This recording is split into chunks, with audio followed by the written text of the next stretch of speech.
보험금 부정 취득할 목적으로 이렇게 하면 당연히 반사회적 행위죠. 증언한 증인이 증언을 조건으로 네, 통상적으로 용인될 수 있는 수준을 넘어서 대가를 요구했기 때문에 그래서 반사회적 법률행위에 해당합니다. 이거 다 해당하는 것들이고요. 명의신탁 이렇게 한 거예요. 적극가담, 이중매매 명의신탁, 적극가담하면 무효죠. 반사회적 법률행위에 반해서 무효입니다.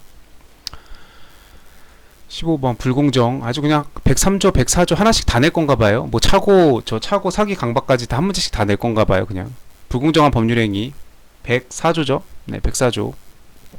옳지 않은 거. 궁박은 네, 경제적, 정치적, 심리적 다 할 수 있고요. 폭리는 상대방의 악의가 없으면 불공정한 법률이 성립하지 않습니다. 네, 맞는 거예요, 이거. 상대방이 그걸 알고 내가 폭리를 취하겠다는 의도가 있어야 됩니다. 그 의도가 없으면 이거 불공정한 게 아니에요. 네. 성립하지 않는다. 그러니까 마치 그거와 같죠. 범죄가 성립하기 위해서는 일단 상대방이 기본적으로 고의를 필요로 하죠. 미필적 고의든 간에. 그러니까 처벌의 필요성이 있으니까 처벌하듯이 이 폭리행위라는 것도 이거를 불공정하다고 봐서 이렇게 돌리는 거는 상대방이 그거를 이용을 했을 때 그걸 알면서 상대방의 궁박한 처지나 어떤 그런 공공한 상태나 그런 위급한 상황을 그거를 알면서 요거를 잘 이용해가지고 내가 이참에 한몫 땡겨야겠다. 이런 범죄로 치면은 고의 같은 그런 범죄의 고의 같은 그런 악의가 있을 때 그때 이거를 불공정하다고 봐서 이거를 무효로 돌릴 수 있게끔 무효로 돌리는 거지. 그러니까 반드시 이게 필요합니다. 악의가 없더라도 불공정한 법률행위가 성립한다. 이런 식으로 하면 틀리겠죠. 이거는 맞게 냈네요. 네, 그게 중요합니다. 법률행위가 대리인에 의해 이루어진 경우 그 법률행위가 불공정한 법률행위에 해당할지 여부를 판단할 때 경솔과 무경험은 대리인을 기준으로 해야죠. 궁박한 사정은 본인을 기준으로 해야 되고, 왜냐면 대리인은 궁박하든지 말든지 상관이 없어요. 대리인은 본인의 대리인으로서 대리행위를 하는 거고 그 법률의 효과는 본인에게 귀속하죠. 그렇기 때문에 그게 매매 행위가 됐든 뭔 행위가 됐든 대리인은 본인한테 효과를 끼치는 건 아무것도 없어요. 자기는 심부름만 할 뿐이에요. 그렇기 때문에 대리인의 궁박한 사정은 관계가 없죠. 그렇기 때문에 궁박한 사정은 본인과 관계가 있는 거고, 경솔과 무경험은 경솔하다는 것과 경험이 없는 걸로 인해서 어떤 거래 행위를 공정하게 하지 못하고 불공정하게 됐을 때 이거를 불공정한 법률 행위로서 무효로 돌릴 수 있게 하는 거니까, 이거는 거래 행위를 진행을 했던 대리인이 경솔했거나 경험이 별로 없었는지를 그 거래 행위의 주체인 대리인을 통해서 하는 거지, 본인은 지금 이 거래 행위의 주체가 당사자가 아니죠. 그 거래 행위 효과가 본인에게 미치는 거지, 본인은 지금 이 거래 장소에 나오지도 않았어요. 본인은 몰라요. 이 사람은 지금 거래가 어떻게 이루어지고 있는지 진행 과정도 몰라요. 대리인한테 맡겼으니까. 그렇기 때문에 이거 그냥 너무 많이 나오는 주제죠. 네. 그래서 이걸 대리인을 기준으로 한다라고 해야 됩니다. 이게 틀렸죠. 4번. 매도인이 궁박 상태에서 매매 가격을 실제 가격에 비해서 현저하게 헐값으로 계약을 한 경우 그 계약이 불공정한 법률행위에서 무효라고 하려면 대한 증명 책임은 본인이 져야죠. 이 계약을 무효로 돌리고자 하는 이 법률행위 효과를 주장하는 자가 그 요건도 주장을 해야죠. 네. 그래서 그 궁박 상태 증명 책임은 네가 증명해라. 그렇게 해서 네가 증명하면 그래, 그러면은 무효로 돌려줄게 라는 거죠. 증명하지 못하면 그냥 계약은 유효로 되는 거죠. 16번 법률행위 해석. 임의 규정과 다른 관습이 있는 경우에 당사자의 의사가 명확하지 않을 때에는 그 관습에 의한다. 저는 이 지문을 객관식 공부하면서 처음 보는 것 같아요. 근데 뭐 다른 관습이 있으니까 그 관습에 의하지 않을까요? 네, 일단은 뭐 저는 문제를 풀 때 패스했는데 약관 내용이 명백하지 못하거나 의심스러운 때에는 고객에게 유리하게, 이거는 약관에 관한 약관 규제에 관한 법률이 따로 있죠. 그래서 약관은 보통 그 모든 사람들에게 공통으로 쓰는 거기 때문에 일일이 약관을 작성할 수가 없잖아요. 보험 가입할 때 보험 약관 생각하면 가장 간편하죠. 근데 일률적으로 적용되는 내용들을 다 약관에 적어놨기 때문에 일률적으로 적용이 되고, 그리고 이제 그런 것들에 대해서 이렇게 있을 때는 고객한테 유리하도록 해석을 합니다. 그러니까 약관 작성자 네가, 이 보험회사가 약관을 만들잖아요. 보험 가입하시는 분들이 약관 만들어 본 적 있으세요? 그런 분 없으시죠? 네. 회사에서 보험 약관을 만드는 거기 때문에 지들이 알아서 약관을 잘 작성해라, 애초에. 그래서 이런 게 만약에 명백하지 못하고 이런 경우에는 그 피고인의 이익이 되듯이 고객에게 이익이 되도록 합니다. 네. 그래서 회사 약관 작성자, 보험회사에게 불리하게 해석하죠. 맞고요. 계약서의 문헌과 다른 내용으로 의사가 합치됐으면 의사가 합치됐으니까 의사가 합치된 대로 하면 되겠죠. 문헌에 따라 성립한 것을 해석해야 된다. 아니, 지금 의사가 합치가 됐는데 왜 지금 문헌에 따라 성립한 것으로 하죠? 작년 법무사 2차에도 이런 논점이 있었죠. A와 B가 두 사람이 거래 계약을 했는데 A 부동산을 A 부동산을 계약의 대상으로 하고 싶었는데 B 부동산이라고 표시를 했어요. 계약서에다가 문헌으로는. 그 문헌으로는 B로 되어 있지만 이 두 사람이 팔고 사고자 하는 부동산은 A예요. 그러면은 A의 부동산에 대해서 계약이 성립하죠.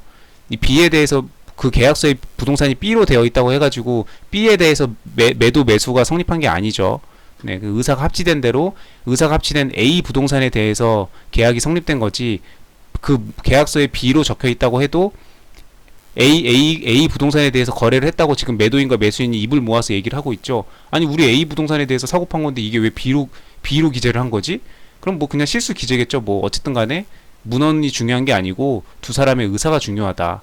이 두 사람의 의사가 합치됐으면 의사가 합치된 대로 법률 효과가 발생을 한다. 근데 이 두 사람이 의사가 합치되지 않을 때 그때 이제 계약서도 보고 문헌도 보고 뭐 그런 그때 기타 정황이나 관계나 여러 가지 것들을 판사가 판단을 하는 거지. 두 사람의 의사가 일치했다? 그러면 일치된 대로 무조건 효과가 발생합니다. 문헌에 따라 성립한 걸 해석해야 한다. 말도 안 되는 소리죠. 3번 틀렸어요. 계약의 당사자에 관하여 의사가 합치되지 않는 경우, 네, 이제 이렇게 합치되지 않으면 그때는 이제 이것저것 따져봐야죠. 상대방의 관점에서, 네, 합리적인 사람이라면 누구를 계약 이제 기준에 판단해야 한다. 네, 맞는 말이고 2차에서 써줘야 되는, 답안에서 써줘야 되는 굉장히 중요한 지금 지문들이 나왔어요. 네, 법률행위 해석. 이 민법 총칙에서도 2차에서 써야 되는 그 중요한 논점들이나 판례들이 은근히 많습니다. 네. 은근히 많아요. 물권 채권만 안다고 민법 다 해결되는 게 아닙니다. 그 밑에 보충이 되는 그런 대리나 소멸시효나 대리 소멸시효 아니더라도 뭐 103조, 104조, 106조, 107조, 108조, 109조 뭐 차고 사기 강박, 비진이 이런 것뿐만 아니라 이런 곳곳에 이런 것들이 이렇게 많이 녹아 있죠. 아무튼 진위 아닌 의사표시 이제 107조 넘어왔네요. 이제 아까 103조, 104조 반사회 불공정했죠. 이제 107조 진위 아닌 비진이 무효인 경우 선의의 제3자에게 대항하지 못한다.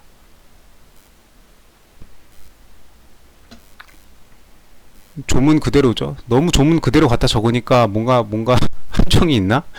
이렇게 상대방의 악의 또는 과실 요문은 의사표시의 무효를 주장하는 자가 증명해야 됩니다. 항상 무효를 주장하는 자가 그 무효로 돌리고 싶은 자가 주장 증명을 해야 그래 네가 원하는 대로 그 무효로 돌릴 수 있게 해줄게. 법률 효과가 발생하죠. 법률 효과를 기대하는 자가 그걸 주장 증명해야 됩니다. 계약 체결의 요건을 규정하고 있는 강행법규에 위반한 계약은 무효죠. 강행법규 위반하면 무효죠. 그 계약 상대방의 선이 무과시더라도 의사표시의 법리가 적용될 여지는 없다. 네, 그쵸. 네. 진위 아닌 의사표시에서 진이란 의사표시자가 진정으로 마음속에서 바라는 사항을 뜻하는 것이 아니고 특정한 내용의 의사표시자가 상대 생각을 말하는 것이다. 지금 바꿔서 썼죠. 네, 2차에서 써줘야 되는 비진이 진이 이 부분이 나오면 2차에서 2차 답안에 써야 되는 내용이고 이 중요한 내용을 답으로 역시나 냈죠. 그래서 이 두 개를 바꿔서 냈습니다. 여기서 진이는 진정으로 마음속에서 바라는 사항을 뜻하는 게 아닙니다. 네, 그건 관심 없어요. 판사는. 네.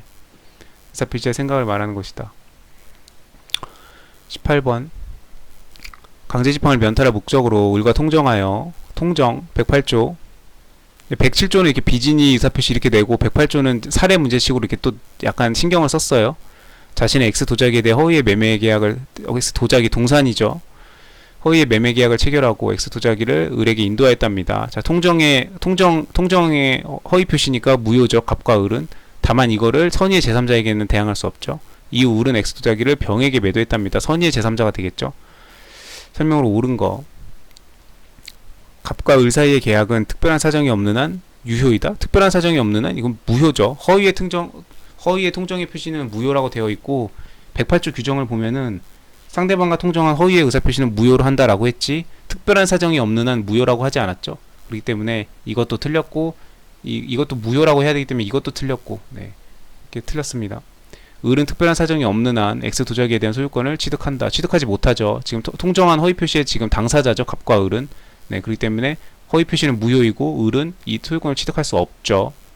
다만 이제 병은 이 사람은 통정한 허위 표시의 제3자죠. 이 통정한 허위 표시하고 관계가 없잖아요. 이 허위의 매매 계약하고 관계가 없어요. 병은. 그렇기 때문에 병이 선의로 이렇게 했다 그러면 108조 2항이죠. 네, 선의의 제3자에게는 대항하지 못하죠. 그래서 갑은 병에게 이게 허위의 무효임을 이유로 도자기의 반환을 청구할 수